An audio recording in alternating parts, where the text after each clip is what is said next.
আসসালামু আলাইকুম। আমি নাদির আহমেদ নুসাইবা রান্নাঘর থেকে সুস্বাগত। আপনারা সবাই ভালো আছেন? আমার পরিবারের সবাই ভালো আছে আলহামদুলিল্লাহ। আজকে আপনাদের মাঝে আরও একটা রেসিপি নিয়ে হাজির হলাম, সেটা হলো থাই স্যুপ।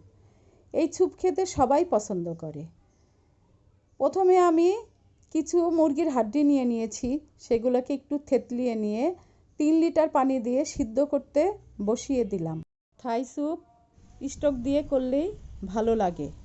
এটা হলো লেমন গ্রাস বা থাই পাতা গাছ বলে। এই লেমন গ্রাস পাতা দিয়ে থাই স্যুপ রান্না করতে হয়। এই দেখুন, এটাকে বলে গ্যানাংলান বা থাই আদা আর দেশি আদা, থাই পাতা। এগুলোকে আমি সুন্দর করে ধুয়ে নিয়েছি। এবার একটা ছুরি দিয়ে কেটে নিব। থাই পাতাগুলো একটু বড় বড় করেই কেটে নিতে হবে। স্টকটা সেকে নিয়েছি। এবার পাতিলের ভিতরে মেপে আমি 1.5 লিটার স্টক নিয়ে নিলাম। নিয়ে ওই স্টকের ভিতরে থাই পাতা, থাই আদা, দেশি আদা, কাঁচামরিচ দিয়ে সিদ্ধ করতে দিব। আপনাদের কাছে যদি থাই আদা না থাকে তাহলে দেশি আদা দিয়েই করবেন। এবার আমি একটা বাটিতে 1 কাপ মুরগির মাংস, 1 কাপ বড় বড় চিংড়ি, 1 cup tomato sauce, half cup chilli sauce দিয়ে চিংড়ি মাছগুলো আর মাংস মেখে নিব। মাখা হয়ে গেলে এক সাইডে রেখে দিব। চিংড়িগুলো আমি লেজ সহ নিয়ে নিয়েছি, তাহলে দেখতে সুন্দর লাগবে। এবার আমি আরও একটা বাটিতে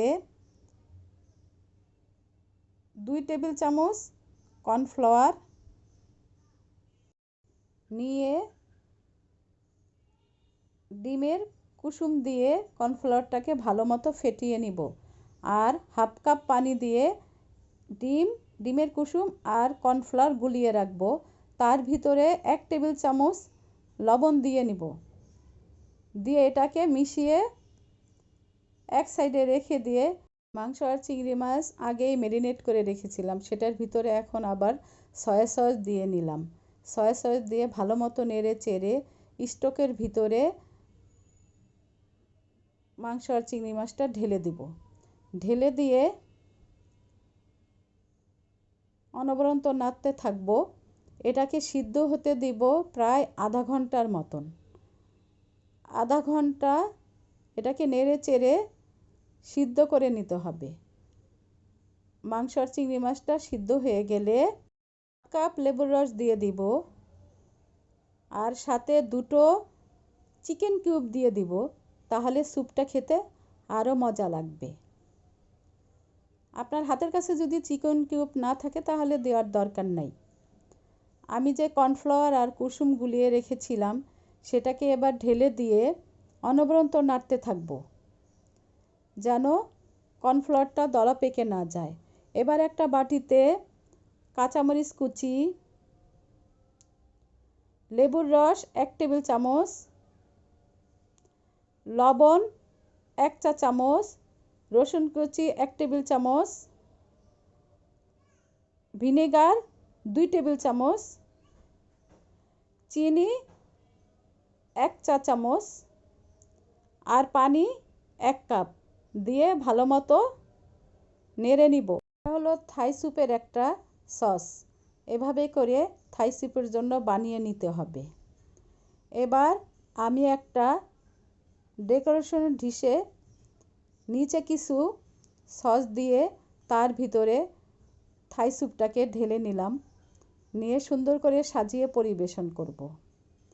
আমার এই স্যুপটা আপনাদের কাছে যদি ভালো লেগে থাকে তাহলে আমার সাথে থেকে আমাকে লাইক, কমেন্ট, শেয়ার এবং সাবস্ক্রাইব করবেন।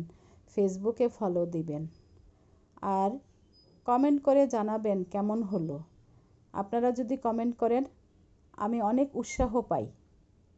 এই স্যুপ খেতে অন্থন লাগে, টমেটো সস লাগে, তাই আমি আপনাদেরকে আগেই টমেটো সস আর অন্থনের রেসিপি দিয়ে দিয়েছি। আজকে আপনাদেরকে আবার থাই স্যুপের রেসিপি দিলাম। আপনারা আমার রেসিপিগুলো দেখবেন এবং আমার সাথে থাকবেন। আল্লাহ হাফেজ।